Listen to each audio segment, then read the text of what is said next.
পুকুর পাড়ে লাশের খণ্ডিত অংশ ছড়ায় দুর্গন্ধ। খোঁজাখুঁজির পর ময়মনসিংহে পতিত জমিতে গর্তে মিলল দুই শিশু ও নারীর মরদেহ। মা ও দুই সন্তানের লাশ বলে ধারণা পুলিশের। পুলিশ জানায়, দুপুরে ত্রিশাল উপজেলার কাকচর নয়াপাড়া এলাকার পুকুর পাড়ে লাশের খণ্ডিত অংশ দেখতে পান স্থানীয়রা। পরে আশপাশের এলাকায় খোঁজাখুঁজি শুরু করেন তারা। এক পর্যায়ে একই এলাকার পতিত জমির একটি গর্তে দুই শিশু ও এক নারীর লাশ দেখতে পান এলাকাবাসী। খবর পেয়ে ঘটনাস্থল থেকে নিহতদের লাশ উদ্ধার করে পুলিশ। এক শিশুর বয়স 2 বছর এবং আরেক শিশুর বয়স আনুমানিক 4 বছর। মা ও তার দুই শিশু সন্তানকে হত্যা করে গর্তে পুঁতে রাখা হয়েছে বলে ধারণা করছে পুলিশ। দুইটা বাচ্চা লাশ দেখার পরে আবার পিছনে একটা গর্ত করার সাথে গর্তের মধ্যে একটা হাড় বার হয়ে উঠছে। স্তূপের ভিতরে একটা মহিলার মরদেহ আমরা উদ্ধার করছি, তার পাশে দুইটা ডেড বডি। ধারণা করতেছি তার সন্তান হবে, 4 বছর এবং 2 বছর ছেলে বাচ্চা।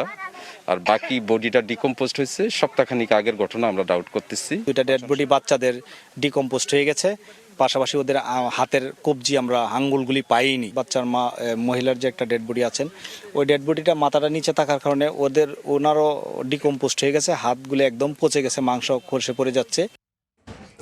এই মুহূর্তে ঘটনাস্থলে আছেন রিপোর্টার ওবায়দুল হক, সরাসরি যাচ্ছে তার কাছে।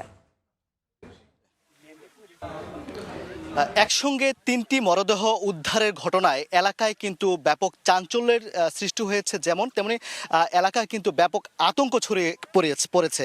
মানুষজন কিন্তু এই যে ঘটনাস্থলে আশেপাশের বিভিন্ন এলাকার মানুষজন কিন্তু ছুটে আসছে এবং এই ঘটনার এই মরদেহ দেখার জন্য। কিন্তু মরদেহ কিন্তু ইতিমধ্যে পুলিশ উদ্ধার করে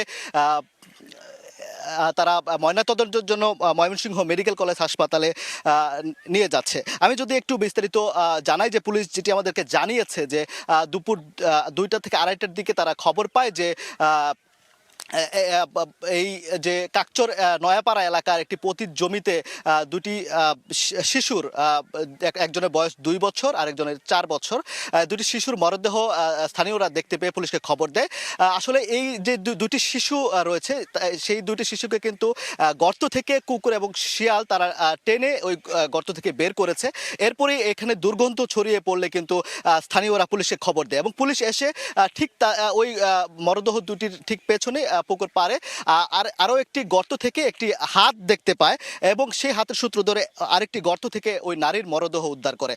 ধারণা করা হচ্ছে এটি পারিবারিক কোনো কলহে খুনের ঘটনা থাকতে পারে এবং সেই কারণে এটি পরিচয় এখনো শনাক্ত না হলেও পুলিশ ধারণা করছে যে এখানে মা সন্তান হতে পারে। তো এটি এখনো শনাক্তের বিষয়, যাচাই বাছাই করা হচ্ছে। ময়নাতদন্ত শেষে এটি বিষয়ে জানা যাবে। এই ছিল আসলে সর্বশেষ পরিস্থিতি। সরাসরি ছিলাম ময়মনসিংহের ত্রিশালে।